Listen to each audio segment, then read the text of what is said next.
So, and do you see now moving? Yes, working. Okay, excellent. So we divide the presentation into two parts. I'll speak about the drivers and perceptions, and then Susan will join in with speaking about the how Europeans view inequality as shown by the Make It Equal data summaries and the Kronos 3 survey. My part of the presentation will be focused on three different parts. First, what are the drivers of inequality? Then what drives inequality perceptions? And finally, how inequality perceptions fit in the policy cycle. The aim of this presentation is to introduce the audience into how the data set can be used, but also to help the researchers formulating hypotheses about the perceptions of inequality. In order to formulate this hypothesis, we need to understand the nature and kinds of inequality that researchers put into the focus of their research. So when we are talking about inequality, we are trying to solve an equation where the inequality itself is on the left-hand side of the equation, and the explanatory factors on the right-hand side. Broadly speaking, we have three different groups of factors that can define the extent of inequalities, especially if we are talking about income inequalities, which is in the core of most of the inequality research. I will turn back to this issue a bit later on. The first group of factors relates to the macroeconomic and institutional variables. The second group of factors relate to the population characteristics, the composition of the population, and the third group of factors obviously relate to the historic and contextual variables. I'm not going to show any further formula in this sense. I just wanted to start with structuring of our thoughts about the potential drivers of inequalities. In a paper which provided an in-depth overview of the results of a large number of multivariate, multi-country, and longitudinal analyses of change in income inequality, there has been identified 6 different factors that drive inequality change. The first is demographic and social structure. What we found is that education is largely reported equalizing factor. So the higher the general education level of the population is, the lower the inequalities are. When coming to assortative mating, it is disequalizing. When we talk about female employment, this is an equalizing factor, and the share of the single-headed households is disequalizing with regard to the demographic factors.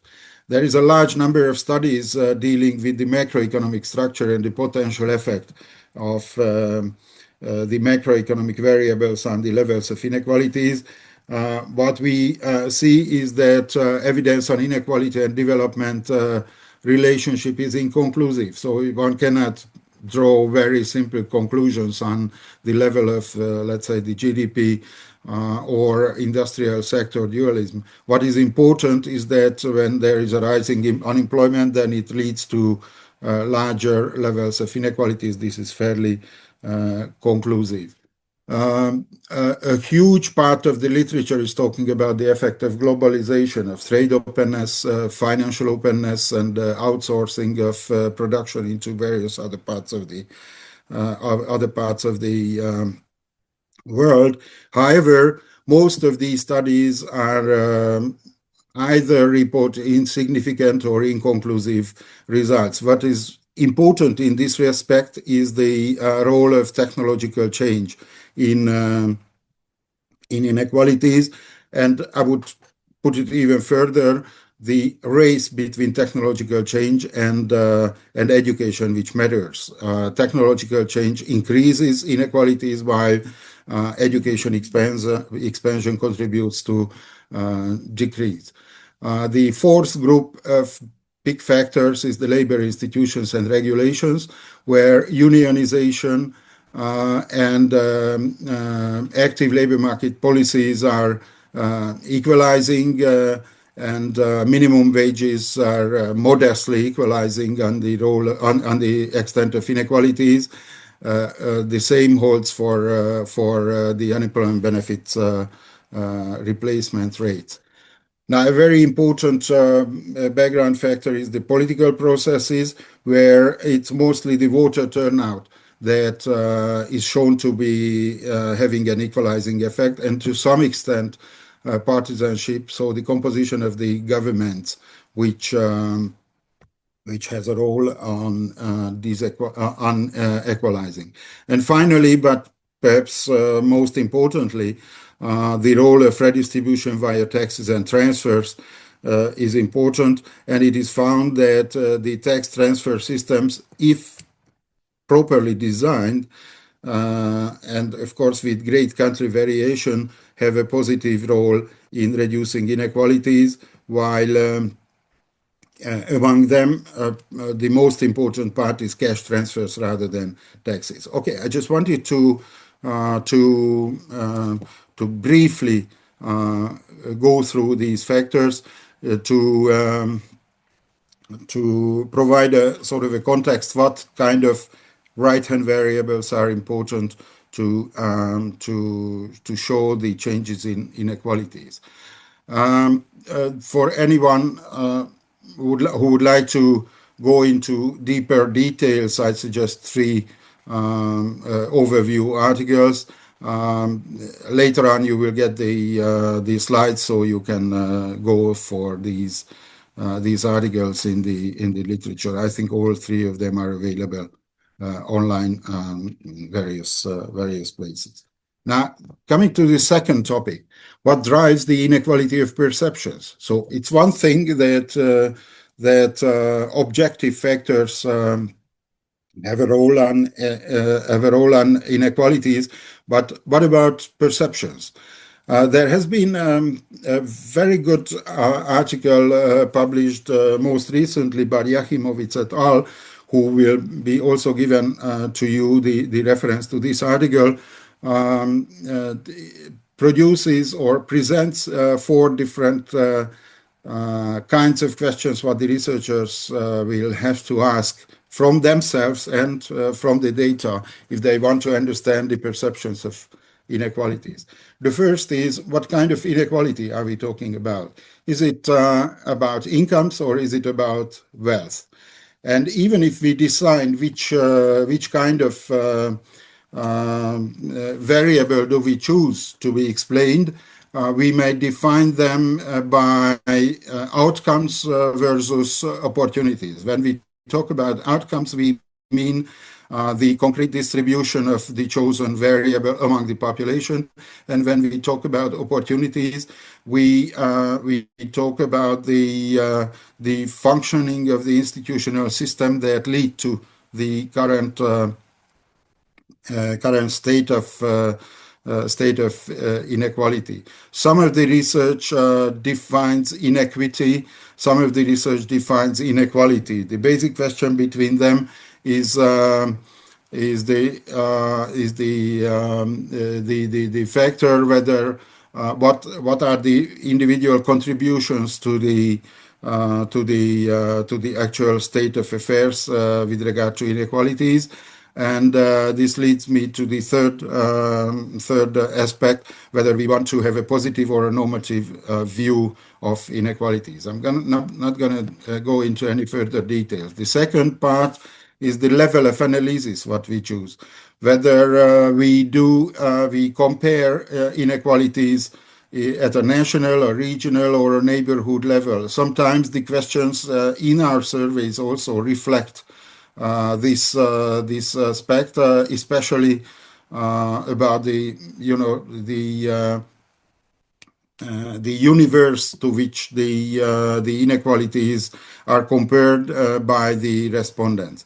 The third aspect that should be mentioned here is what part of the what part of the distribution do we take into account when talking about inequalities? Some of the studies compare the top to the bottom, saying about, I don't know, the top 1% as compared to the the bottom 99% of the distribution, or other surveys compare the position of the median incomes as compared to the poor or to the rich. These are all sort of relative comparisons of certain parts of the inequality ranking. The most often used measure of inequality is a variance-based measure, when the values of the incomes for each and every member of the society are compared to each other, and a composite index called Gini is calculated out of these comparisons.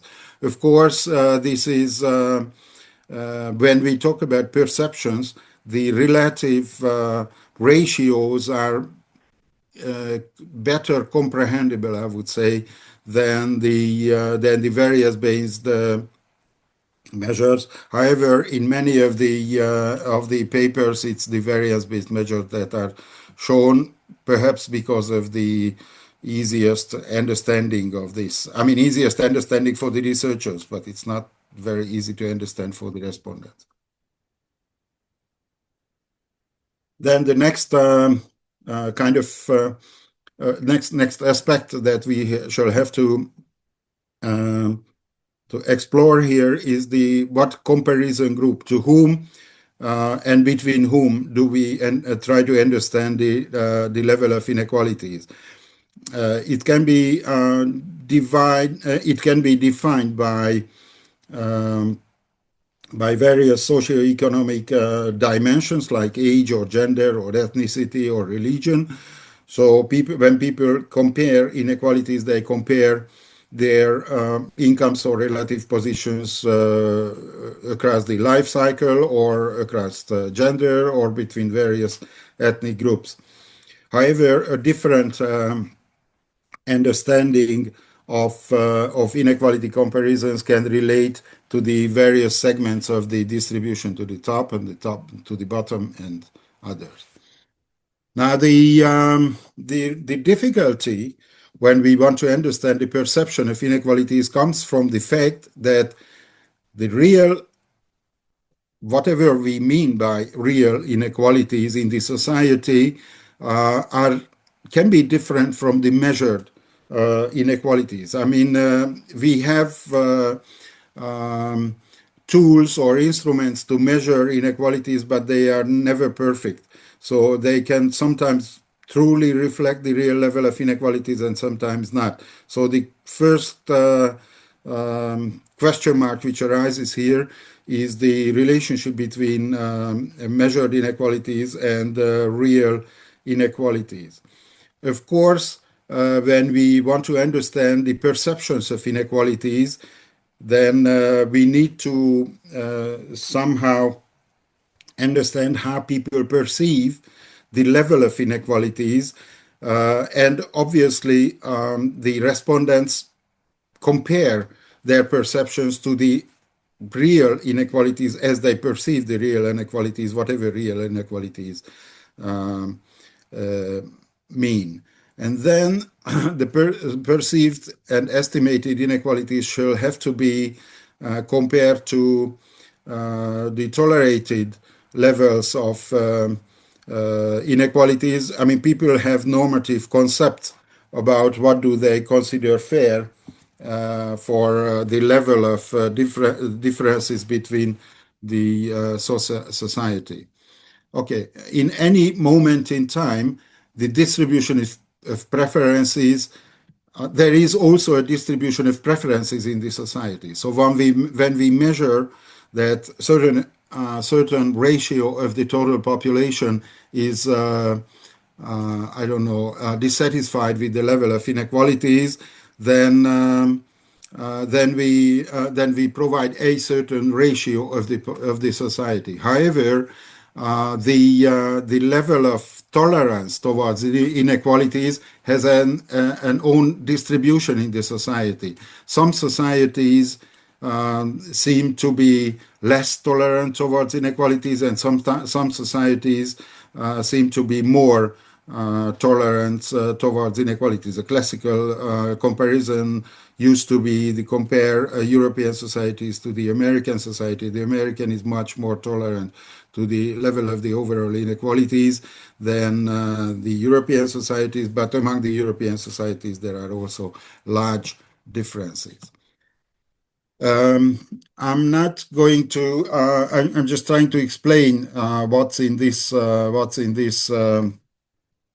table, but you can further explore this when you will see the slides.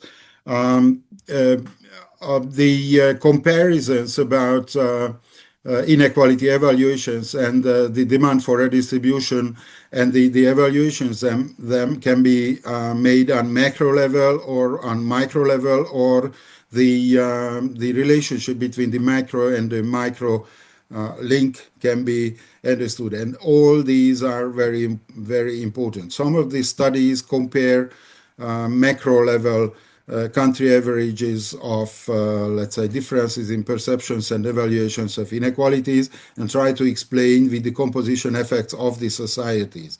Some of the studies compare micro or individual determinants of the distribution, and they try to understand how the individual attributes like socioeconomic variables, subjective perceptions, or reference group comparisons explain the micro levels. And there are other sometimes more complicated studies trying to establish a link between the macro and the micro level evaluations.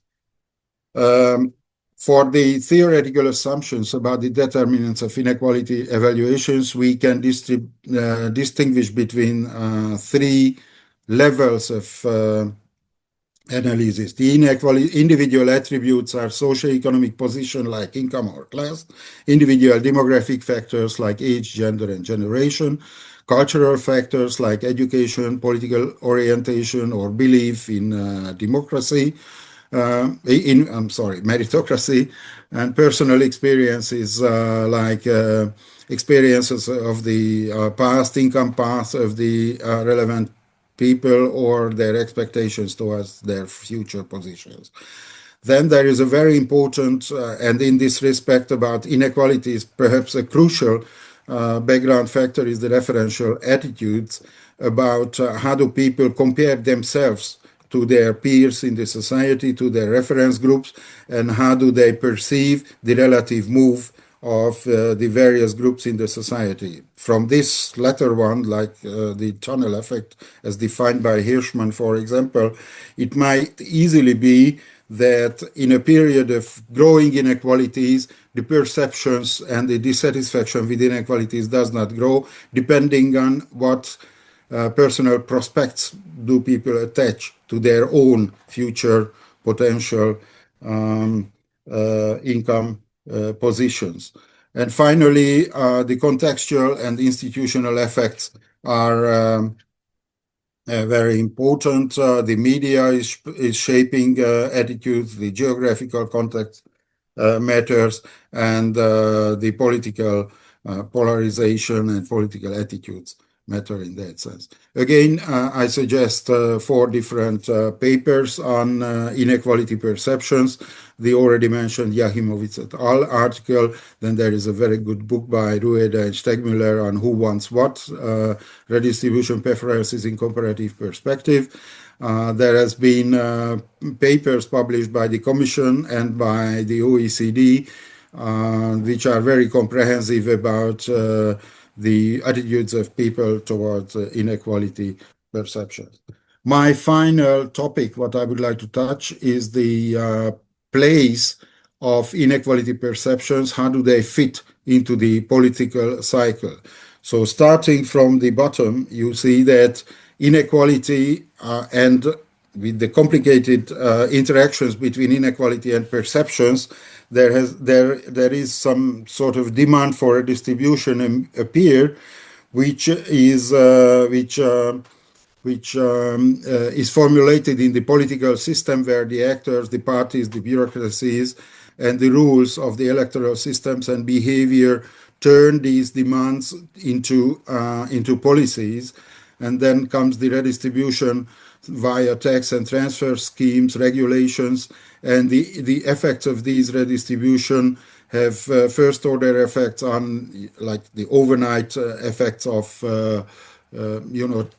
taxing some certain people and providing benefits for other social groups. These can be presented as first order effects, but there are also second order effects depending on the behavior responses of the various societal groups. Now, I think I shall stop here and give the floor to Susan, if she's here.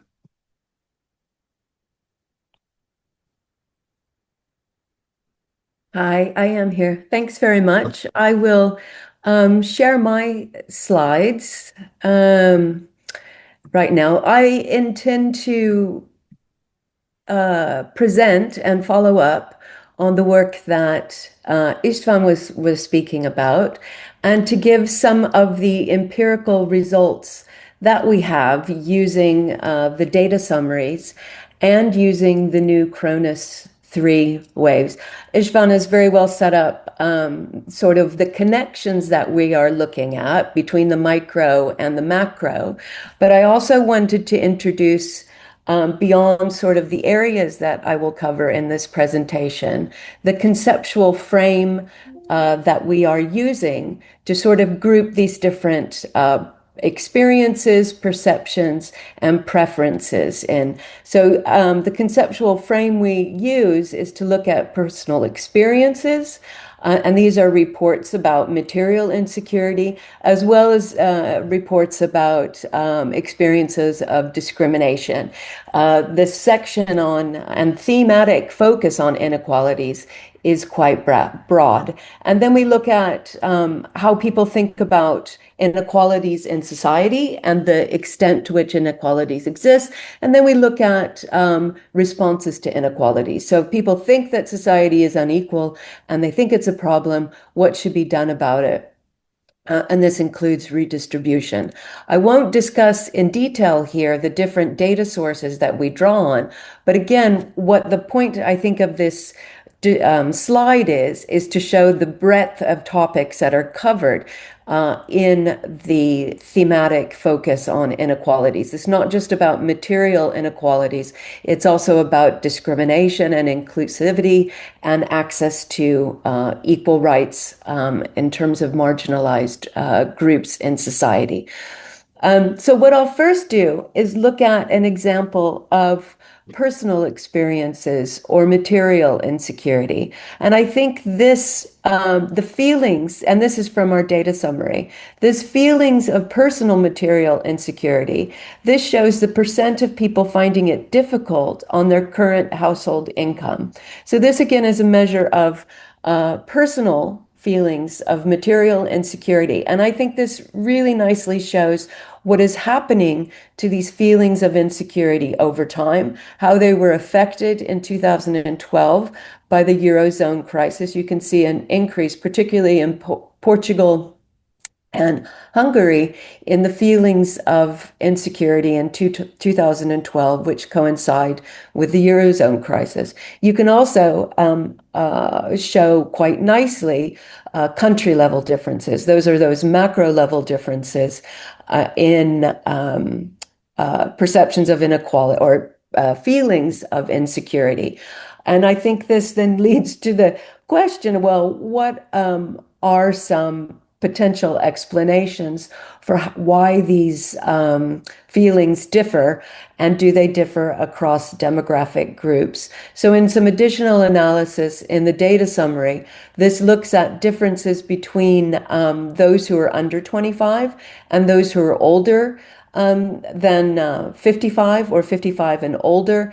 and then how that is varies across the country's level of severe material and social deprivation. As István pointed out, there are these perceptions and feelings of inequality and feelings of insecurity, but then there are also these objective indicators of insecurity. And what this plots the feelings of insecurity against is an objective measure of insecurity that comes from Eurostat, which is the number of people who they classify as experiencing material and social deprivation. So you can see there is a relationship between the two, these sort of objective indicators and the feelings of insecurity, but also quite a bit of variation, and that you see that the older age group is feeling more insecure than the younger age group based on these data. Okay. Another area that one can examine here is, aside from the personal experiences, is assessment and perceptions of the social conditions. So it's moving from the assessments of personal to more societal assessments and how inequality plays out at the societal level. And here we're looking at perceived income inequality. So this is a question from the International Social Survey Program that asks whether or not people agree that income inequality is too large in your country. So you could answer strongly disagree, neither, or agree or strongly agree. So this shows the proportion of people who strongly agree that income inequality is too large in a selected country. So again, this looks at variations across countries, with France reporting the highest level of concern about income inequalities, that people think it's too large. But it also shows differences in between men and women. And women in general are more concerned about these income inequalities. These data are pooled between 2009 and 2019, but we were able to ask this question again in the Cronus waves on a different, slightly different level of countries. And what I am showing in this next slide is the proportion of people who think that income inequality is too great, compared to the proportion of people who think that wealth inequality is too great. And the reason that I've compared income and wealth inequality, they're different things and different concepts. Income, of course, being about what you get on a yearly basis in terms of your wages, perhaps, and then wealth is a measure of the accumulation of all assets. And the current debate is really about what's more important, wealth inequality or income inequality. And most argue that wealth, rather than income differences, contribute more to overall inequalities. So I think it's important to compare income and wealth inequality perceptions together. And you can see that France, for example, which was high on thinking that income inequalities were too large, is lower than other countries on thinking that differences in wealth are too large. I think it's also important, and one of the other sort of perceptions that we measured is whether or not people are made angry by these inequalities. So we were able to ask in the Cronus survey whether or not wealth inequalities made people angry. And because we think that these inequalities that provoke emotional responses such as anger or envy or anxiety, these can also influence political attitudes and actions or behavior. So that there are not just these sort of cognitive responses, but there are these emotional responses to inequality as well. So you can see that there are countries where people think that these wealth and income inequalities are too great, and it also is they're also angry about them. and that we can see that in Hungary. There are countries like Portugal, again, where income and wealth inequalities are thought to be high and also angry, but other countries where they're thought to be high, but people are not as angry about them. Now, I've put this out a little bit out of order in my presentation, but it does follow on because we were talking about perceptions, individuals' experiences, their perceptions of societal conditions, and then how this might lead to policy responses. So what should we do? If people think that inequalities are too great, they're made angry by them, what should we do? One of the solutions is a wealth tax, and I'm particularly taken now about debates in the news about the wealth tax and what people are thinking about the wealth tax. And I've just grabbed two headlines from Europe about the debate in France on the wealth tax and whether or not it will drive wealthy people out of a country if they have other options. So we did ask a question about whether or not people agreed or did not agree, or supported or did not support a tax on the wealthiest households in the country. I apologize. This should be support or not support. And you can see that in general, there is, in most countries, a majority or at least a plurality of support for a wealth tax. And this is consistent with lots of other public opinion research on a wealth tax, that generally people support a wealth tax.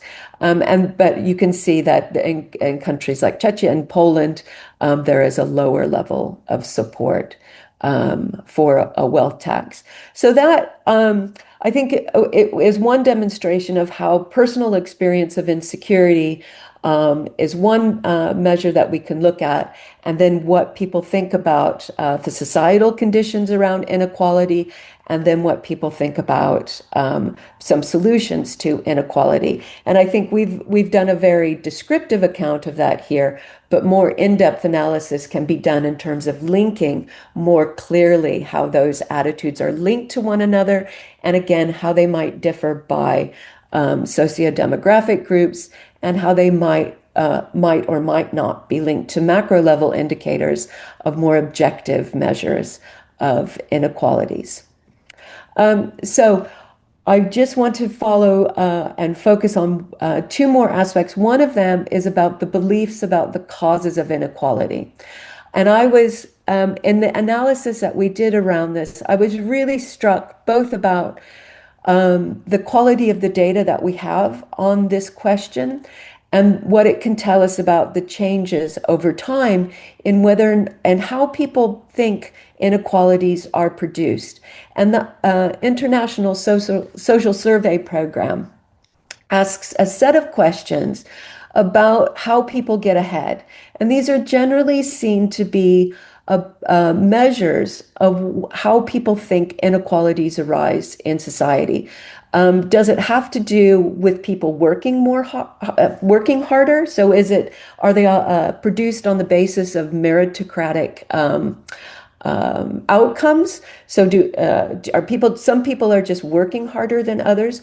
And that's the question that I've reported here. There are other questions that ask if people think that getting ahead has to do with luck or family connections, or has to do not with meritocracy, but has to do with privilege or luck instead. But here I've presented what we can show about people's beliefs that in order to get ahead, you have to work hard. And I think it's quite striking in one sense that since 1987, when this question was asked in the ISSP, and until 2024, where we repeated it in the Cronus 3, is that for some, there's not a huge change in beliefs about meritocracy. And that seems to be amongst the low education groups, which is the dark green and the dark red. But amongst those with a high education, for both men and women, there's been a decline in meritocracy. And this might be problematic. And I put a paper here which talks about the paradox of inequality. So people who believe that in inequalities think that they are produced by, meritocratically, that people work hard and produce these. But what happens if belief in meritocracy declines, yet we have rising inequalities? Does that change the link between perceptions of inequalities and how they are produced? And I think these data are really interesting, really in the sense that we see it's the highest education groups where there has been a big decline. And again, I think this demonstrates how useful these data are in terms of contextualizing what contemporary beliefs are. Okay, so now I'd like to just move on to the last section briefly to talk about responses to inequalities and preference for policy actions. I've already given you sort of an idea or a flavor of some of these policy actions by looking at people's preferences for the wealth tax. But I also want to look just more briefly at this to carry on with the themes about material insecurities. And this is, and to look again at macro indicators and sort of more objective indicators. This is a plots social expenditure in a country. And these data are from 2008, so they can be updated. So this looks at social expenditures as the percent of GDP, and the percent who agree, and this is from the European Social Survey, agree that social benefits lead to a more equal society. And there's a clear linear or positive relationship here. More social expenditures, and people are more likely to believe that it leads to an equal society. Again, this is not a causal analysis, but it does show a relationship at the country level between that macro level indicator and perceptions.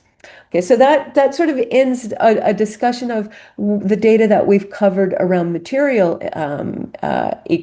inequalities. And I just want to focus on that other area of inequalities, which is about equal rights, equality, and non-discrimination. Because I think one of the other very interesting points that we've been able to demonstrate, and others have also found this, is an increase in tolerance for gay men and lesbians. And there's a question that's been asked in the European Social Survey about whether or not gay men and lesbians should be free to live their own lives. And you can see that there's been an increase in the proportion of people who agree with that they should be allowed to live their own lives. And this is particularly strong amongst older men in the European Social Survey. So there's been a steady increase in tolerance for gay men and lesbian lifestyles. Now, I think a question here is, well, what is driving this change? And there's been research on this, whether it's due to rising education levels, whether it's due to increased interpersonal contacts with lesbian and gay people, or whether it has to do with legislative changes. And I've just put a reference here which focuses on whether the extent to which this increase in tolerance is due to legislative changes, but it also investigates these other alternative explanations as well. As a follow-up to this, what we did is ask in Cronus whether or not, because one always anticipates that with increasing tolerance and increasing rights, that there is potential backlash. We see this in other areas of policy. So we asked a slightly different question in Cronus, is whether or not people thought that equal opportunity policies for lesbian and gay and bisexual people had gone too far, had not gone far enough, or were just about right. But we also allowed the option of whether or not people had heard of these policies. And what it shows is that a fair number of people say that they have not heard about these policies. But also there is either, a great deal of acceptance that they're just about right, or they have not gone far enough, but a smaller minority of the respondents who think they've gone too far, and this is higher in Slovenia and Poland. So that shows again how we've sort of have carried through on the longitudinal analysis and then have updated it with some new questions in Cronus 3. And these data are, some of them are found in the data summary report and a top-line report on wealth inequality and wealth taxation that we have produced. I think there's lots of room for future research. Some of them we suggest here. I think the emotional responses to inequality is particularly interesting. I think more exploration of age and gender differences and precarity measures are useful. And then we have not touched upon some of the questions that we asked and that are available about experiences of discrimination and how these can shape attitudes about inequality. This gets at your personal experiences of not insecurity, but actually being discriminated against and how this might drive attitudes about inequality. So I'll end there, and maybe there will be some time if there are questions that we can answer. And now we'll move to something a bit different because we cover data sources, and Italy is in many of these data sources. Unfortunately, we're not able to participate in Chronos 3, but we are in ESS, EVS, and as you will see in the other data infrastructure that we will talk about. So basically, we will give you an overview of some major European cross-national survey infrastructure. Not everyone, but we will focus on the one that we cover today as research fellows. So the ESS with Ruxandra, EVS with me, and the GGS with Julia, and we will talk a lot about Kronos. From a more technical side. And plus, there will be a lot of gifts for you today. I see a couple of people that probably participated also in previous workshop of the series, so probably you already heard about these things, already followed this presentation. So in this case, you can go for a coffee, or you are welcome to stay anyway, of course. In general, why these surveys matter? Because they allow for cross-national comparability and sometimes with longitudinal data, but most of the time with repeated cross-sectional designs. And they follow the highest methodological standards possible. And most importantly, they are open data. So all the things that I will show you today are freely downloadable online with a couple of clicks, sometimes just with a subscription to a portal. And of course, they're conceptually they are essential for social science research and for policy analysis. We start from the European Social Survey, which provide high quality open access data measuring public attitudes, beliefs, and behaviors.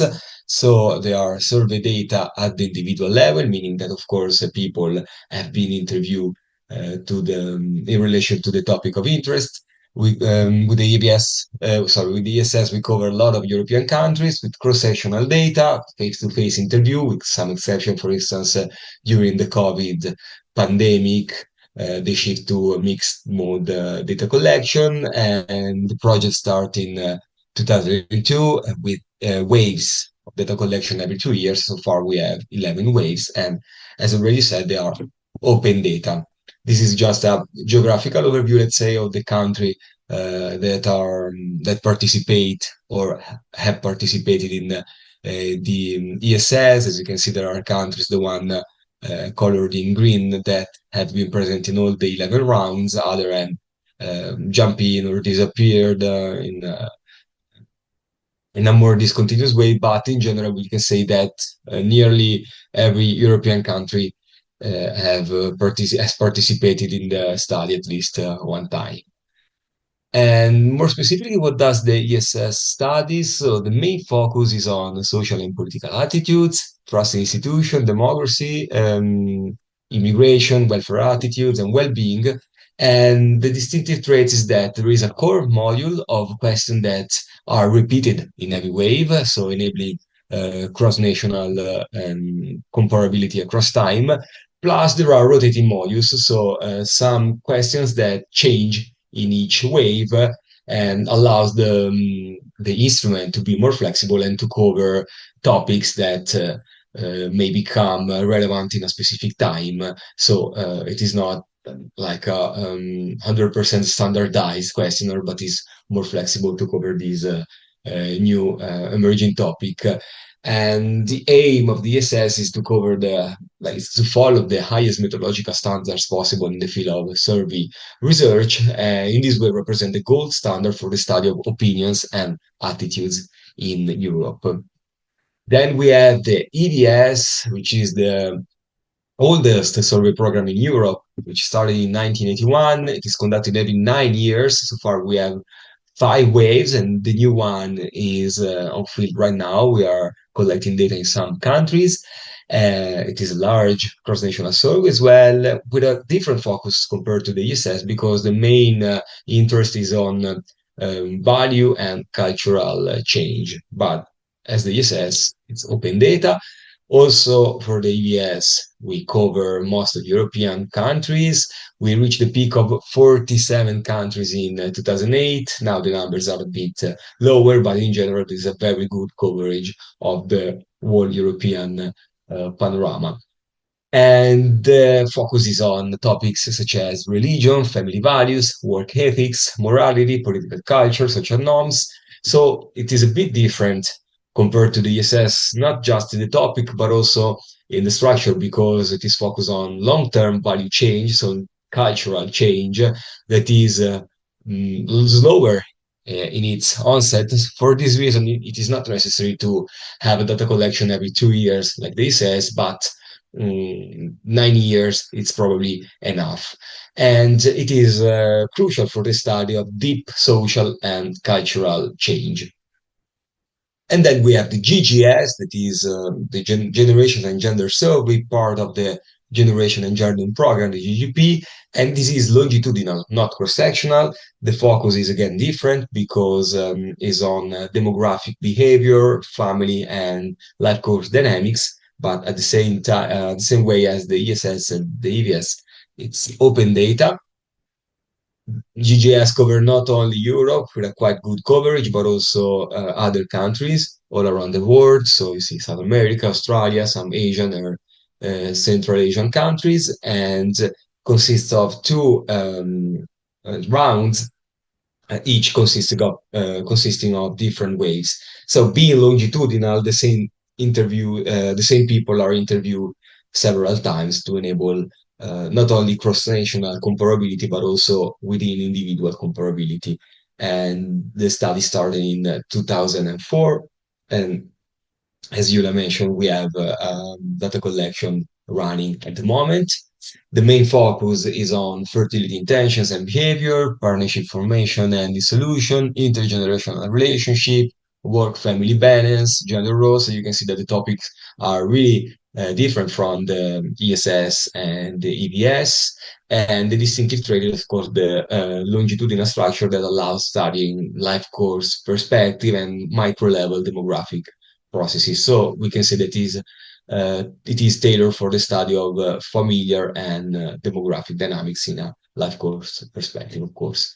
I just provided here a table to sum up the differences and the common traits that this survey infrastructure has.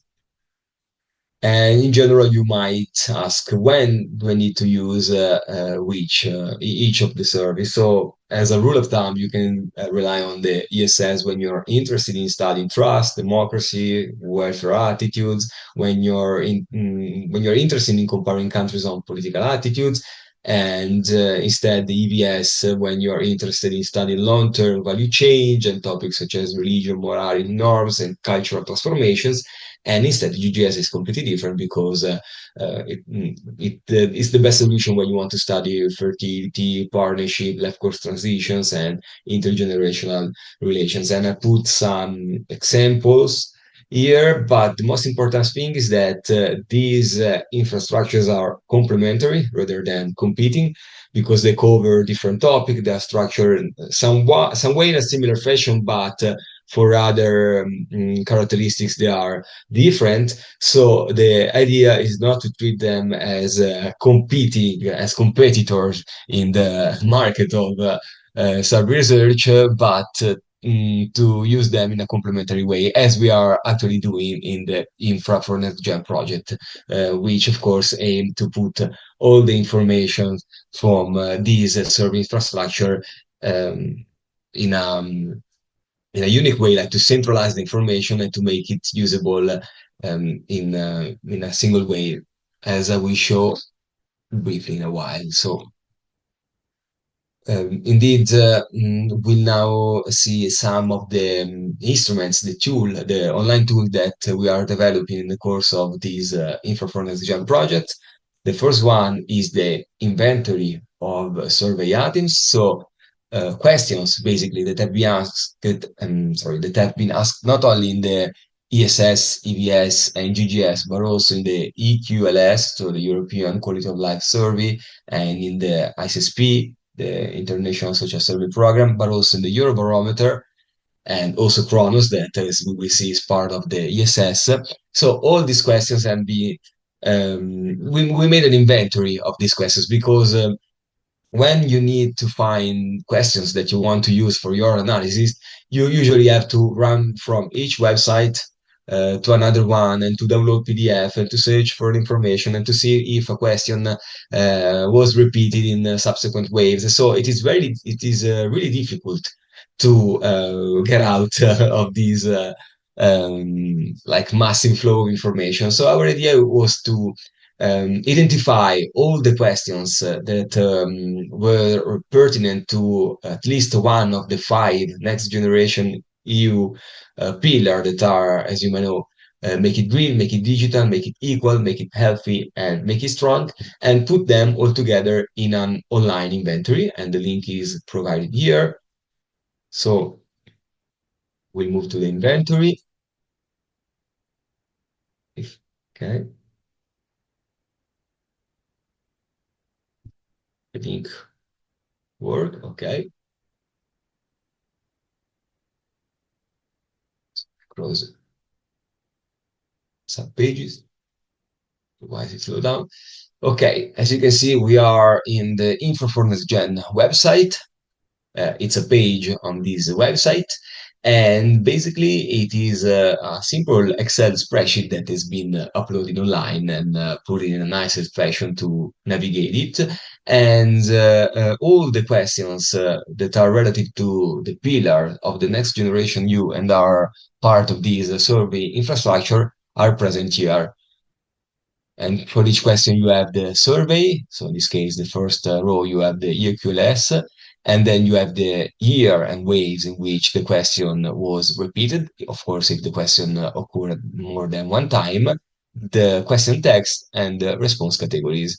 The nice thing is that you can have a proper search, like keyword search. So for instance, you can search for questions containing the word equality, and you see that these are filtered after I click filter.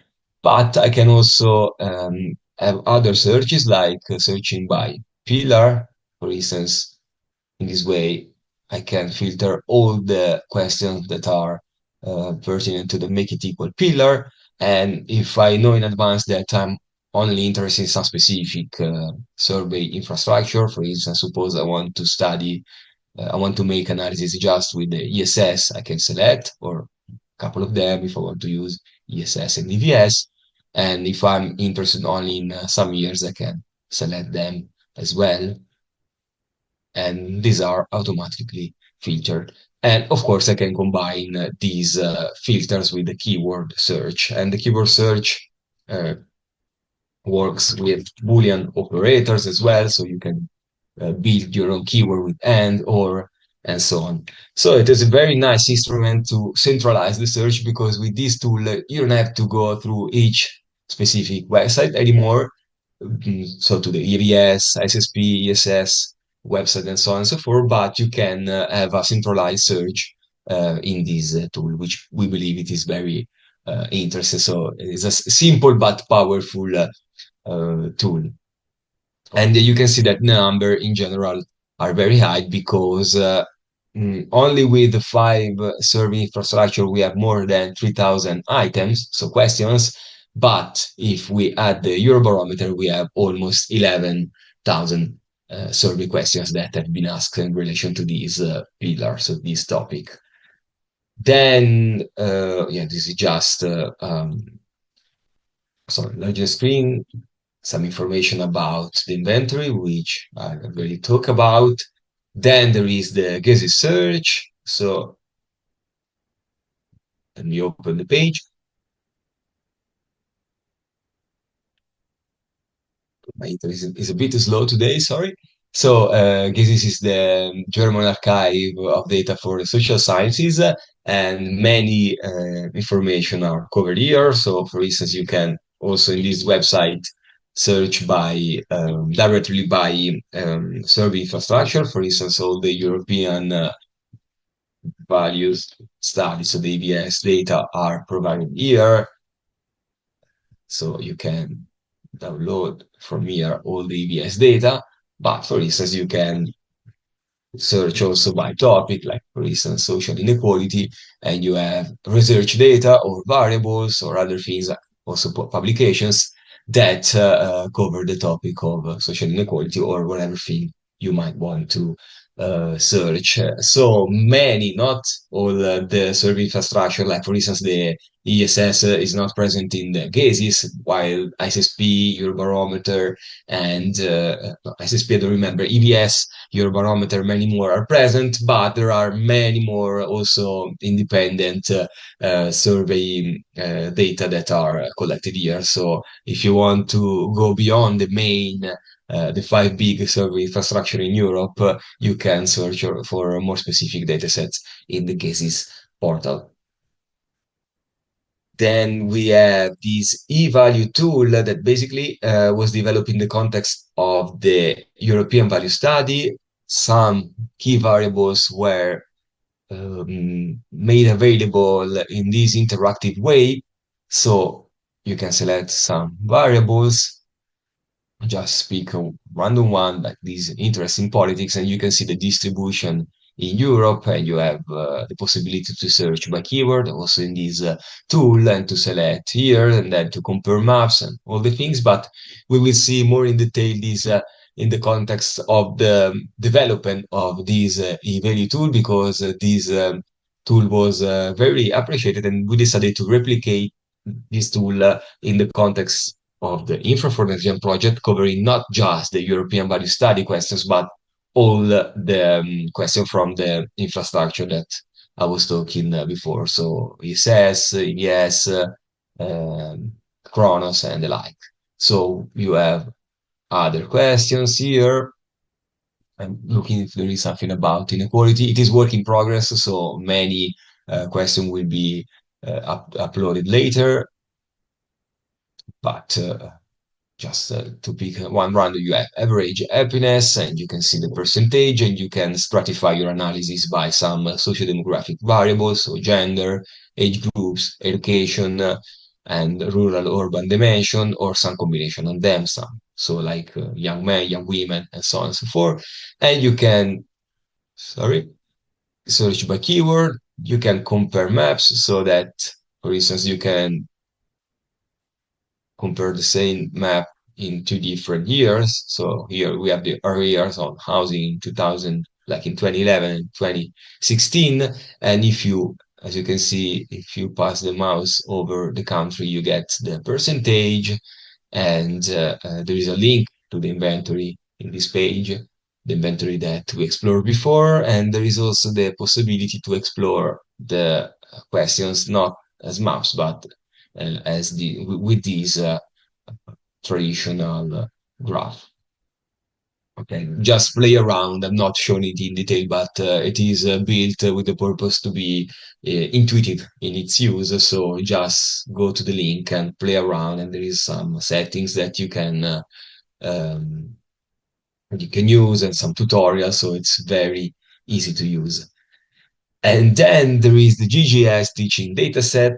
It is not an online tool as those that we already see, but basically since the GGS it's made of longitudinal data, and longitudinal data are by definition a bit more complicated to use because you have these repeated information for individuals. So you don't have a row in the dataset for each individuals, but you have multiple rows for individuals. If you are, for instance, at the beginning of your career, it might be difficult at the beginning to becoming confident with this kind of data. And so the GGS has had this wonderful idea of providing teaching datasets. So basically, datasets that are already arranged in a proper way to conduct longitudinal analysis, and they provide two kind of dataset: a starter dataset, which is more simple with less variables, fewer variables, sorry, and more linear in its structure, let's say, and an advanced dataset that instead contain more variables, and it's really suitable for like panel analysis and the like. So these are tools that I go back to the presentation. Some of them can be used already today for our exercise that you will have in the afternoon after these morning sessions. For instance, if you need to find items, you can use the inventory. And if you already want to explore some cross-national distribution, you can use the InexGen tool with the maps. Or in general, beyond the scope of this workshop, if you want to start using longitudinal data, or if you want to explore more sources, you can use the GGS or the GESIS tool. And then, of course, of interest, since we mentioned many times the Chronos data today, but Ruxandra will do it, will cover how to download and how to use online tools for exploring ESS and Chronos data. So we've been talking today a bit about the cross-national online survey, the Chronos panel that has helped collect the data for Infra for Next Gen. So I want to give you a bit more information about Chronos. Chronos is a cross-sectional web panel with respondents recruited from the European Social Survey. It collects survey data at individual level from European countries. It is a cross-sectional panel, but it has a couple of longitudinal questions as well, and more will come. It collects data online, so there are web interviews that are being conducted, but we also included offline population in Chronos 1. They were given tablet that could connect to the internet, and in Chronos 3, which is the project that we're currently is currently ongoing. So this Chronos panel started about 10 years ago, and to date there have been 3 different Chronoses, Chronos very creatively, Chronos 1, 2, and 3, and Chronos 3 is still ongoing. And the data can be downloaded, and I'll show you where to find it exactly from the ESS website data portal. So what's the difference between the ESS and Chronos? Well, the ESS is a repeated cross-national survey. The sample changes in each wave, but some questions are repeated. So there is a core module of questions that are being repeated every 2 years when we collect data on the ESS. But then there are also the rotating modules, which differ with every round. Sometimes these rotating modules also repeat, and in those cases, there are some questions that are being asked again. But again, it is a cross-sectional sample. So the ESS is used to look at temporal changes that can only be tracked at the aggregate level. Chronos, on the other side, is a cross-sectional panel with respondents recruited from the ESS that are interviewed again in subsequent waves. So their participants are recruited from the ESS main survey, and then they're being recruited to the panel and interviewed again. Different questions are introduced in each wave, but there are some, as I said, longitudinal questions, and it can be linked back to the respondents' ESS data. So the last iteration of Chronos is Chronos 3, and Chronos 3 was repurposed to serve two large Horizon Europe projects, Infra for Next Gen and So Green. Kronos 3 collects data in 11 countries. It is an input harmonized and centrally administered panel. So everything is kind of starts from the main Kronos team at the European Social Survey, and it gets disseminated to the national teams. It's, as I said, recruits from the ESS round 10 and 11. I'll explain in a second how we've done that. It uses a mixed mode approach, and it is a web and paper self-completion questionnaire. So we include the offline population by sending them paper questionnaires. Panelists on the Kronos panel are aged 18 and above. And in total, there will have been 8 waves by the end of this Kronos. This is just an overview of the other 2, like Kronos 1 and 2 and 3. And this is a slide just explaining how the recruitment is done off the back of the ESS. So this is called the piggyback approach. And basically what it means is that from ESS round 10, we've recruited participants who took part in Kronos 2. And then in ESS 11, we recruited another batch of participants. But the ones from Kronos 2 that were still active and still interested in participating on the panel were brought on the Kronos 3 panel as well. So the Kronos 3 basically incorporates participants recruited from ESS round 10 and ESS round 11. And they're these participants that have also taken part in Kronos 2. So about the fieldwork period for Kronos 3, we started off in September 2024. As I said in the beginning of today, the Infra for Next Gen project started in March 2024. And it was a very abrupt start. We started developing questions, looking for questions, doing the inventory of items that are already existent, together with our academic and policy experts. And then we immediately started collecting data as soon as we could in September 2024 with wave 1. The 5 waves of Kronos were conducted until May, June 2025. The panel is still being used now for another project, for the So Green project, with data just we've just released data from wave 6, and we're about to go in the field with wave 7. So these are the data releases for the Infra for Next Gen waves. Basically, once the data is collected, so it goes into the field, the project goes in the field, and then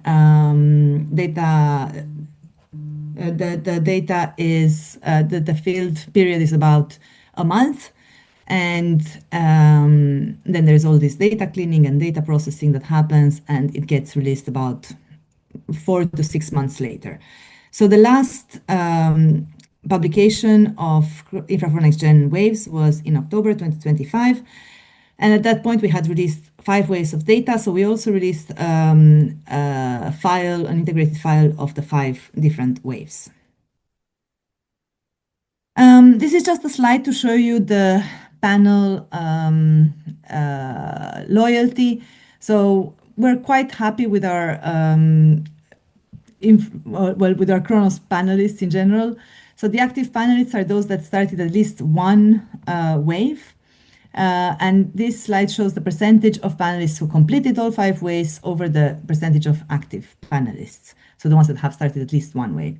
So as you can see, in the 11 countries where we collect Kronos data, the panel loyalty is quite high for a self-completion panel.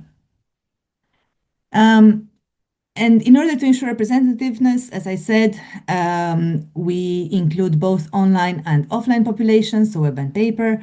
The offline population is identified by a variable in the ESS main stage. And, sorry.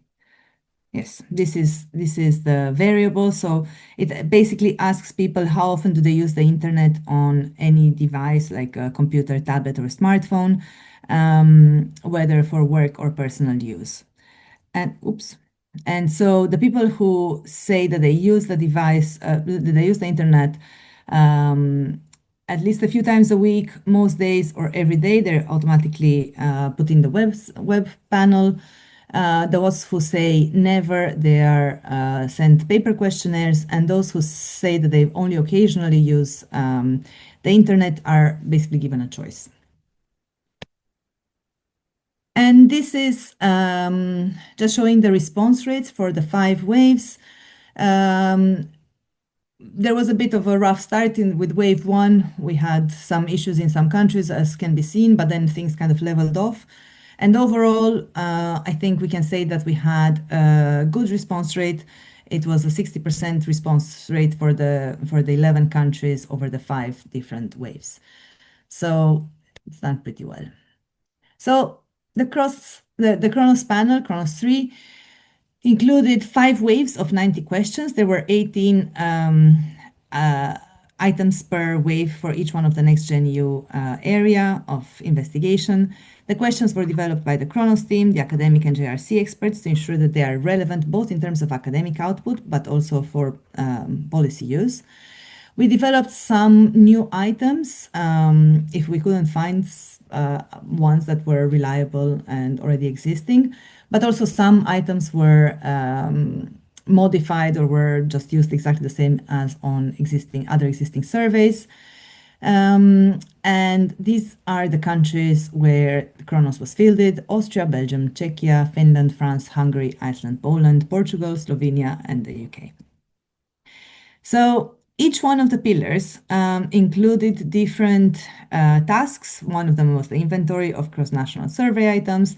Then we conducted the data summaries, which basically summarized the data already existing in the field. Then we constructed and fielded survey items for Kronos 3, and we analyzed this panel data, and this resulted in the top-line reports, which are now all published. And we also helped with preparation for materials for some qualitative work done with the deliberative workshops. So all of this work was, a joint effort between the academic experts, the JRC experts, and the Kronos team and the research fellows from EVS, GGS, and ESS. In terms of questionnaire content, so as I said, each wave had about 18 items per theme. So we tried to keep it very balanced. As we've seen, there were themes that were kind of cross-cutting across the 5 waves, things related to intergenerational fairness, or issues related to AI that could impact like the different themes. But in terms of the equal pillar, these are the broad main themes that were covered, as you can see in each wave. And you can explore these on the website as well, just to see exactly which questions were asked. But these are just the broad themes, the topics.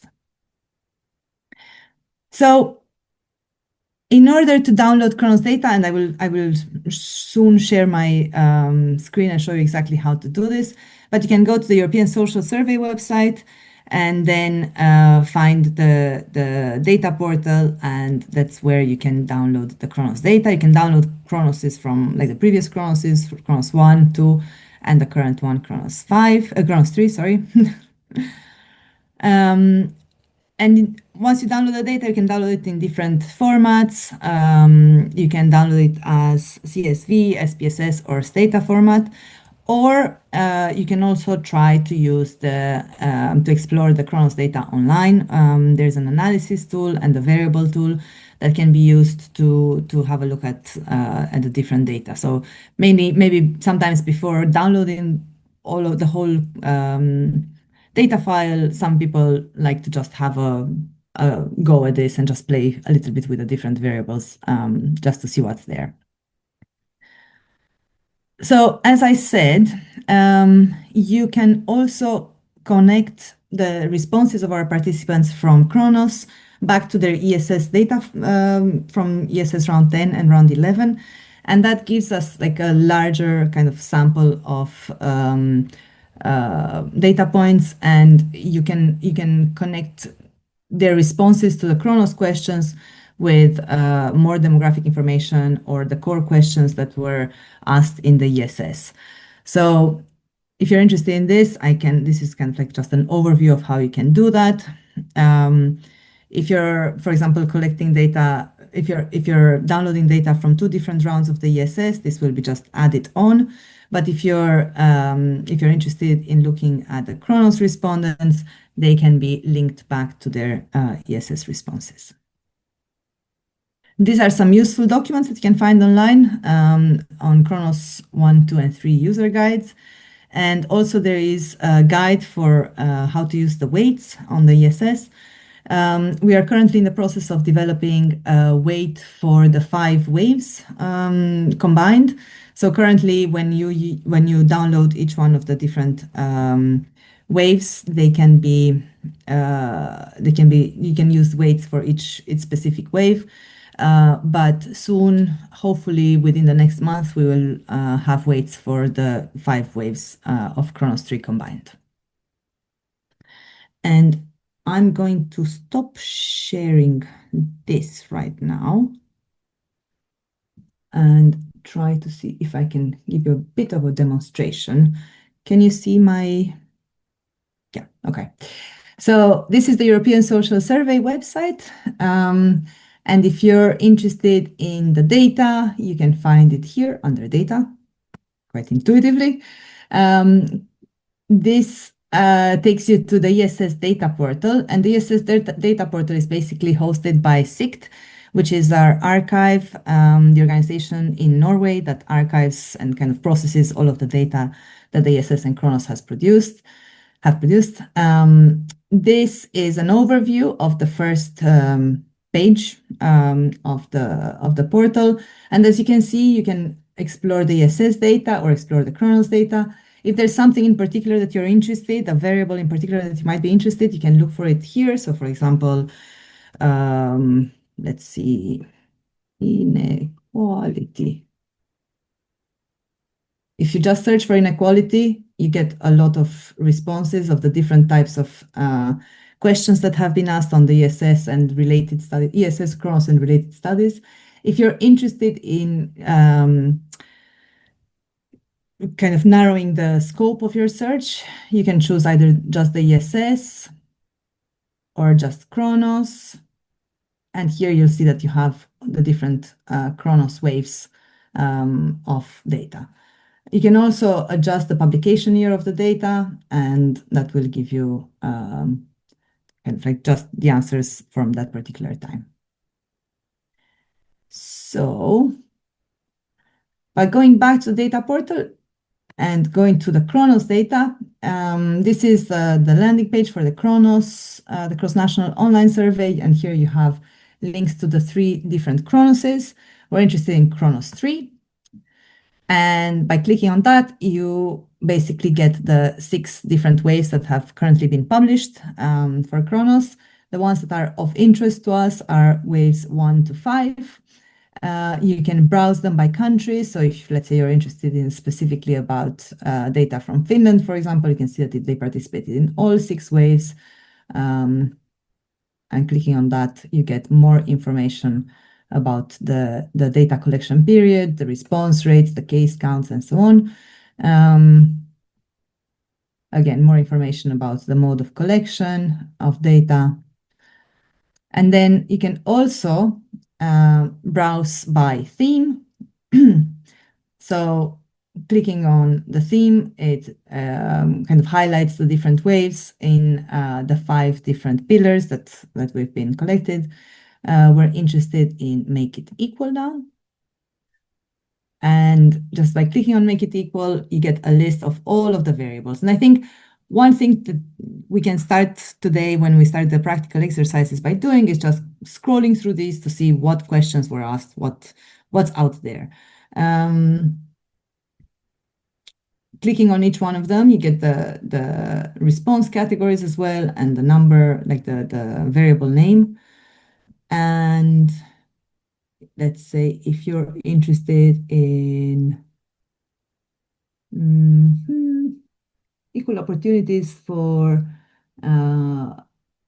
lesbian, gay, and bisexual people have gone too far. So this would be, let's say, this is the question that we're interested in.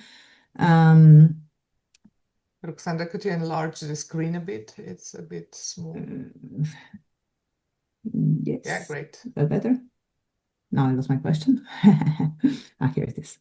So if we click on it, then we go to the variable viewer. So here is the question, the equal opportunities. The question is, do you think the policies designed to give equal opportunities to lesbian, gays, bisexual people in your country have gone too far or not far enough?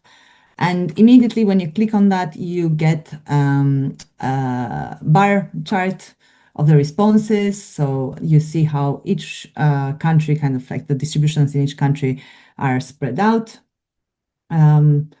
And if you hover over it, you can get the percentages as well as the end cases. This is data that is weighted with the post-ratification weights for wave 3. And then here you can look at the map as well. If you're interested in doing, sorry, try to make it a little bit smaller. You can click on the theme, so make it equal. And here again, just going down, you can select the different variables. So the different variables in each one of the waves.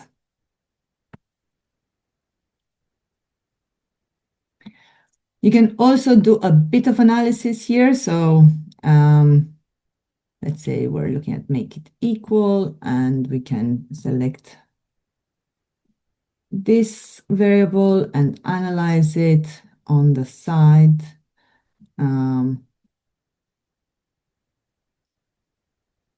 Like this. So if you select two different variables, I have friends or acquaintances who are lesbian, gay, or bisexual, versus living in an area which is a good place to live for lesbian, gay, and bisexual people. You get the split by different countries as well. And you can compare them. So this is just a way of playing a little bit with the data before committing to downloading the files. Of course, if you want to download the files, they're here. You can just click on download and download all of them. I think this is basically it. So just to recap a little bit. So you have to go to the data portal. There you get the European Social Survey, Chronos, and other related studies. And we're interested in Chronos 3. You can browse by wave, by country, or by theme, and download the data files by theme to cover all waves, or all waves and all themes in different formats. You can use the variable viewer and get some a brief kind of overview, descriptive analysis on the data, or you can use the online analysis tool when you look at two different variables, and then you get a split by the two different variables by country. So basically, we are, it's me, Francesco, and Begoña Capeza Martinez. We are researchers and policy analysts at the Joint Research Center of the European Commission. And basically, we developed together with Susan and István the Infra for Next Gen Make It Equal modules of the, and of ESS Chronos. And so here we want to present you some of the results we did at the GRC on how surveys can support EU policies on social inclusion and equality. And especially we work at GRC in ISPRA, so where we, in a unit and in a group especially that does deal with survey methods and analysis. Sorry, Francesco, can you hear me? Yes. Yes, I can hear you. Can you if take over? I can take over. Maybe let's not touch the slides just in case we ruin them again. Apologies for all the technical issues. They always happen in the worst moment. So Francesco already introduced us, so I'll be quick with that. We're Francesco Berlingieri and Begoña Capeza. We work at the Joint Research Center at the unit S3, and more particularly at the Survey Methods Analysis Center, or SMAC. So today we basically want to show you a bit how surveys can actually support EU policy, and in particular on social inclusion and equality. So today the agenda will be a bit of a short introduction of what we do at the JRC and in SMAC. Then I will guide you through one case study in a bit more detail, and then Francesco will introduce you to two other studies which are also very, very interesting. So, sorry, I'm being asked to do something. If it works. Okay, so what we do at the JRC. Next slide, please. Oh, now you can see me. That's even better. So JRC, in case you're not familiar with it, is basically the European Commission's Science and Knowledge Service. So we are a Directorate General ourselves, but our role is actually to provide independent and evidence-based support for those who are in the directorates in Brussels doing the more applied policy making. So that's a bit the broader context in which our survey support work sits. Then, well, in the next slide, we can see that basically the JRC was established back in 1957, and it had a very different purpose from the current one, which was nuclear research. So now, over these years, of course, this purpose has expanded to many other research fields, and is actually supporting many policy areas across many countries. As you can see, we are in different countries, not just here in Italy, where Francesco and I are. So we are about 2,700 employees, out of which the vast majority are people like us doing work related to research. And now let me introduce you a bit into our team, which is the Survey Methods and Analysis Center within Unit S3. So the way in which it works is that we support the Directorate Generals, the DGs, in their work when they identify a policy need. So basically, they can come to us when they have some sort of policy question, when they identify an evidence gap, when they want to know more about a specific target population, when they have a need to evaluate some policy. And then the way in which our team provides the DGs with support is in different areas. It can be in the survey design, it can be in the implementation of the actual survey, in the relationship with the survey vendors, for instance, or it can be afterwards in the data analysis of the data that they have collected. So then the last step of the process is hopefully that we are feeding into better policies implemented at the EU level, because these policies will be more evidence-based. So we will provide with more evidence-based insights and stronger policy design in general, because it will be based on the research that we've generated. I'm putting there our website and our email contact, but it will be again in the final slide in case you want to reach out. Please do. Now I think you're probably very familiar with this because you're attending a workshop of the European Social Survey, but just in case, a little reminder on how useful surveys can be actually for different purposes. In general, surveys are a great instrument to give people a voice to know better about their opinions, about what they know or they don't know about a certain topic. They also allow us to compare across different groups or different regions or different demographics, for instance.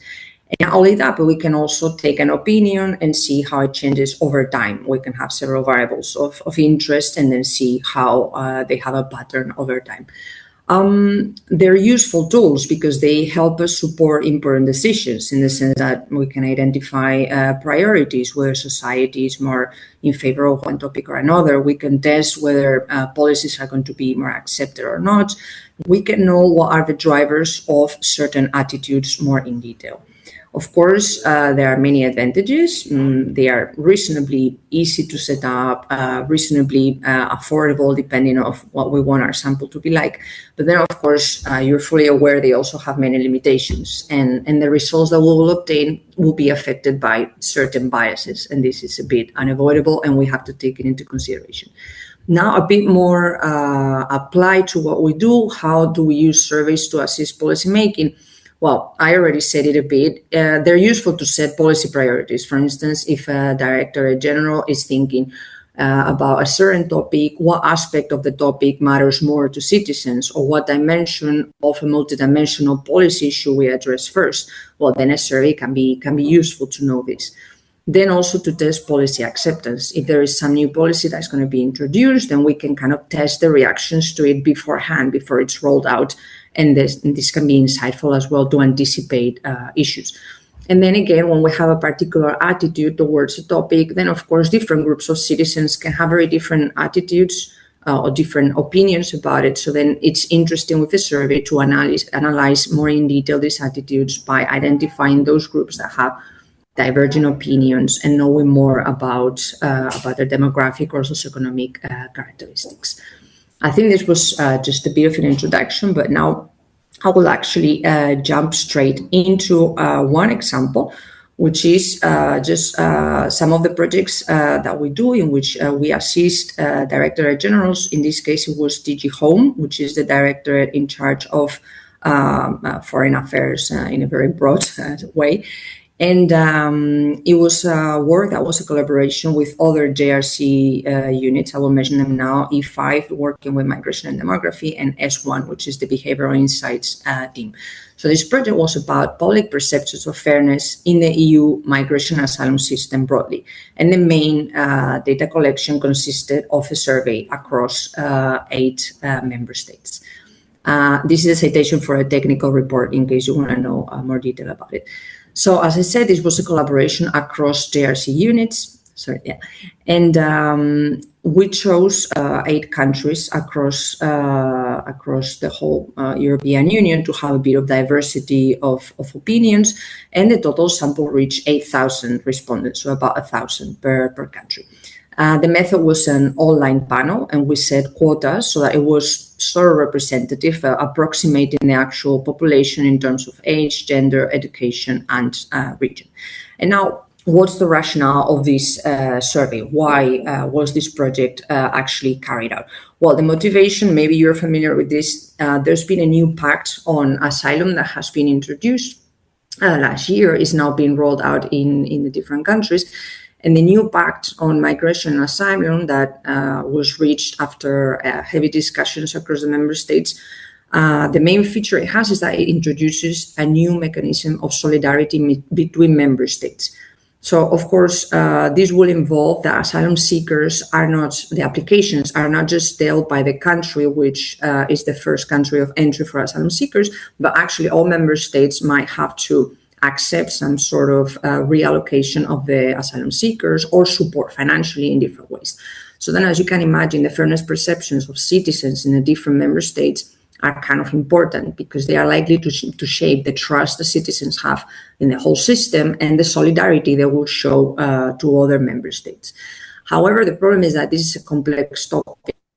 Right? Asylum system is not something that everyone might be very familiar with. So then citizens may have wrong beliefs or lack knowledge just in general about the system. And then what happens, well, that some populist parties or some agents might use anti-migrant narratives and trying to appeal to emotions, especially to fairness issues, to turn the public opinion against the measures that the European Union, for instance, might be trying to push forward. So what this project was trying to do was actually gathering evidence to have a better understanding of, first, what citizens know about the asylum system, and second, their fairness perceptions about the actual system and what the new system is introducing, this new solidarity mechanism. What this will be useful for, well, so that the European Union, in particular the DG in charge of this topic, would be able to do better communication around migration and asylum. And now I'm just going to go very quickly through a very narrow set of results. If you want to know more, I invite you to check the technical report, because there we have many more interesting results. Here I'm just extracting a few for you to get a flavor. So here we have a graph representing the distribution of the responses to a question made to respondents about what the most common reason for a person to seek asylum is in their country. And here what we can see is that out of the 4 options, there is a clear overestimation of the economic motivations, right?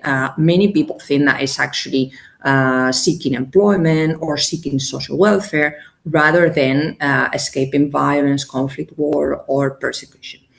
So we can see that there is a bit of a misperception of the actual reasons that people claim to apply for asylum. And you can also see that there are strong differences across countries.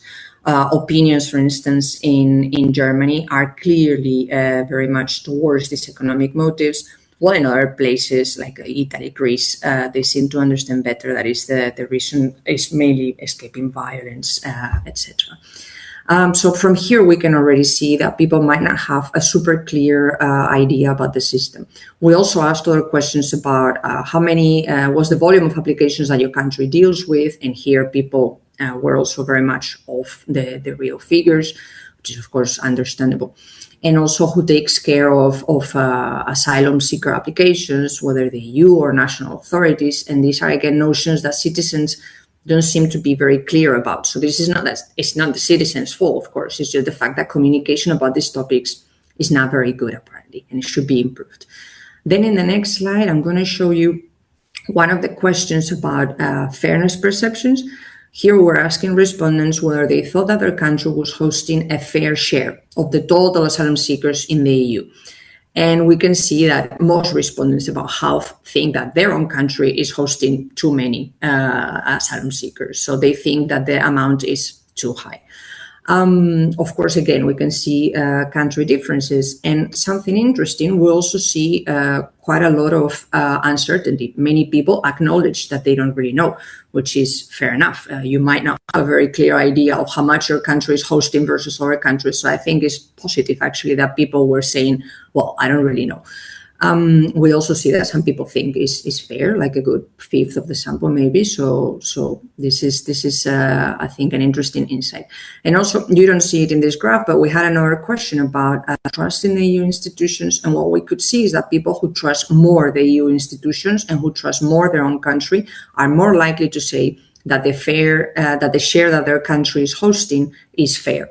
So you trust more the system, and then you kind of trust that the people you're having, the asylum seekers volume in your country, is more or less okay. Then in the next slide, we are going to see what people think about the elements that the asylum system should have, right? So if we would ask you what are the most important features of the asylum system, for instance, that applications are looked through quickly, that asylum seekers have the same rights across countries, that they are treated equally, that the cost is shared equally, and that the volume of asylum seekers is kind of balanced. Out of these 5 features, we see that most respondents think that the cost sharing is actually the most important feature, that the asylum system should definitely get it right in the aspect of sharing the cost across all the EU member states. Of course, the other aspects are also relevant, but it seems that the cost is a major concern for citizens. And now I think in the next slide, I'm just going to mention very quickly about a couple of experimental designs that we introduced in the survey. So it wasn't just the module on knowledge or the module on fairness perceptions of policy preferences, but we also had 2 experimental designs. We thought that these were interesting to identify a bit more causal effects and also to be able to provide with information and see how this would shape the fairness perceptions of respondents. So in the first experiment, we're actually trying to see what allocation method citizens endorse more strongly. I told you before that the previous allocation method was just that the first entry, the first country where asylum seekers enter is the country that has to handle the application. That's the Dublin rule, the first entry rule. And this is actually the least supported method, because when we propose respondents with other methods based on the GDP capacity of the country or the population capacity of the country, they think that these methods are fairer. So when we provide them with these 3 options, they think that the no allocation of asylum seekers is the least fair way of dealing with asylum seekers in the European Union. We also see that when we provide information about what the consequences would be for your own country with each of the methods, this is going to shape fairness perception. So there is some sort of self-serving bias at play there. In the second experiment, however, we wanted to see whether presenting with a fair distribution among countries would boost fairness in your own country, would boost your willingness to accept more asylum seekers. So then we tell people, well, there are these 2 other countries that will be hosting so many asylum seekers. How many would you be willing to take in your own country? And then the fairer the distribution it is, the more it is supported by citizens. So again, this message that people like, that costs are shared evenly across all member states, which I think kind of resonates and is quite intuitive. And now in my last slide, so that Francesco has enough time to get you through his examples, which are also very interesting. Just some implications that came out of this project from the data collection, from the survey and the experiments. Some implications for policy and communication were the following. So first, we learned that people seem to place a lot of value on how costs and responsibilities are shared in terms of, this topic, asylum seekers and migration. And perceived fairness has a very strong role. The way people feel that their country is taking more or less than other countries seems to be very important to shape how they feel about asylum seekers. Then, of course, we identified a number of knowledge gaps. Citizens have doubts and are not very sure about who handles what. So communication should definitely be improved, and rules about asylum should be made more transparent so that citizens feel more reassured. And finally, we are seeing that anti-migrant narratives across Europe in different contexts are focusing about the negative aspects of migration, the negative aspects of asylum, and they are appealing to this kind of emotions, anger, fear, etc. So then probably communication on our side, on the EU side, should put a focus on the positive aspects and appealing to other emotions and to fairness and to other elements that migrants bring, such as market participation and in general the societal contribution to counteract these anti-migration narratives. And I think I'm going to stop there and give the floor to Francesco, and thank him for passing the slides, by the way. Thank you very much, Begonia. I hope you can hear me and can still see the slides, because I cannot see. Can you still see the slides, Begonia? I see the last one of mine, the implication. The last one, yes, perfect. Yeah. No, because I have some issues as well with the technical today. And so exactly. What we want to present now is second case study, and it's about gender equality and specifically about gender attitudes. And it's a work that we did together with the Director General of Justice, so that is behind the policies on equality. And we wrote, it ended up in a very short policy brief. So it's the type of document that you write a lot here at the JRC. It's where it highlights in a short, simple document the key results for policy makers and the public. So, and it's together with the colleagues that I cite here, Elizabeth, Mina, Oscar, and Paula, who are colleagues at the GRC in our unit. What we look at in this policy brief is, so first, we know that gender equality has progressed in several domains over the past years, and traditional gender roles have diminished.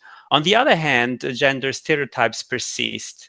And specifically, recent media discussions have brought up the concern about an increasing polarization of views between young women and men according to towards gender attitudes and gender roles and stereotypes. And so a possible backlashes, especially of young men, in certain dimensions. And this is what we try to address with the data that we have in the policy brief, where we look at developments of gender attitudes in the EU along three dimensions that are the dimensions of the EU's gender equality strategy, which are violence, economy, and leadership. And to do so, we leverage data from recent Eurobarometer surveys on three main ones, on gender stereotypes, gender equality, and discrimination. I think you would find this in the very nice overview that was brought up by the project of questions. And the questions we have in this policy brief is whether first, simply whether gender attitudes we look at, whether they differ between men and women, and young and older age groups in the EU, on whether these gender attitudes become more egalitarian or not over time, and to what extent we can observe a polarization of gender attitudes, and especially among young generations. This comes in a background, a policy background, where gender equality is a core policy aim of the EU and of the Commission. Here in the quote of Ursula von der Leyen, you see that she's saying gender equality is a core principle, but is not yet a reality. So in 2020, it was built up the equality, gender equality policy for 5 years that was renewed in this year. And this is a part of a larger program of policy that aims at building a union of equality, where people are, as you see in the second quote, are able to live and regardless of differences. So in terms of sex, so better say that gender, and also gender and sexual orientation, but also ethnic origin, religion, disability, and age. And the gender equality strategy, the past one, 2025, had 3 main topics that we look at in this policy brief. The first one is said violence and stereotypes. Then is about thriving in a gender equal economy, where specifically it's important labor market outcomes. And the last one is about leading equally throughout society. So basically equality in decision making and politics. So, and we look at these 3 aspects in this very short document with the kind of variables that we had from the data. First, in this slide, present differences in the gender, so in the acceptance of violence, both physical and in terms of control. And you see here differences by women and men. So women are dark blue and men light blue, and by 2 different age groups, 18 to 24 and 40 plus. This is a snapshot of 2024. So a survey, your Barter survey on gender stereotypes. It was an online survey and non-prop based, but with the weights. You see that basically there is a large gap between young men and women in terms of the acceptance of men controlling partners' finances, with young men having a relatively high share of acceptance of this statement, both compared to young women, but also to older men and women. The same holds also for another statement that you see on the top right, whether people agree or that find acceptable that man has sex with partner without consent, and you see a big difference between young men and young women, with young men having the highest shares among the 4 groups depicted here. Same, what we find is about the statement about whether women exaggerate the abuse of rape claims, so stereotypes about these. And I move now to the second topic. This, of course, is a reason of concern, and we don't have, unfortunately, data for before 2024, but it would be interesting to see whether these have changed over time. What we can do with this statement, but we can do it with the one on labor market participation of mothers. So this is a kind of a question asking whether people agree that family suffers if the mother works full time. And you see here that these attitudes towards the acceptance of labor market participation of mothers have like the share of people have decreased, that the family suffers where the mother works full time, so they have become more egalitarian in almost all all countries in the EU, and some have big improvements between 2014 in dark blue and 2024 in light blue. And on the other hand, what we see, it's again differences by age groups. And you see here that there was little progress for young men. You see it on the right hand side of the graph, where there was a slight improvement, or let's say a decrease in the share agreeing that the family suffers if mother works full time, from 52% to 84%, while there was a much larger decrease among young women aged 15 to 24. On the other hand, so basically, this comes up with a very large difference between young men and women in 2024 in this share of agreement. On the other hand, we don't see this large difference between older men and older women. And this comes again from other Eurobarometer surveys on gender equality. The third graph I'm showing you is about the acceptance of a female head of government, which it comes from Eurobarometer surveys on discrimination. And you see here a graph depicting over time the share of people comfortable with a female head of government in the EU by gender again and age. And you see basically that the gender gap of these, so between the dark blue and the light blue, has decreased.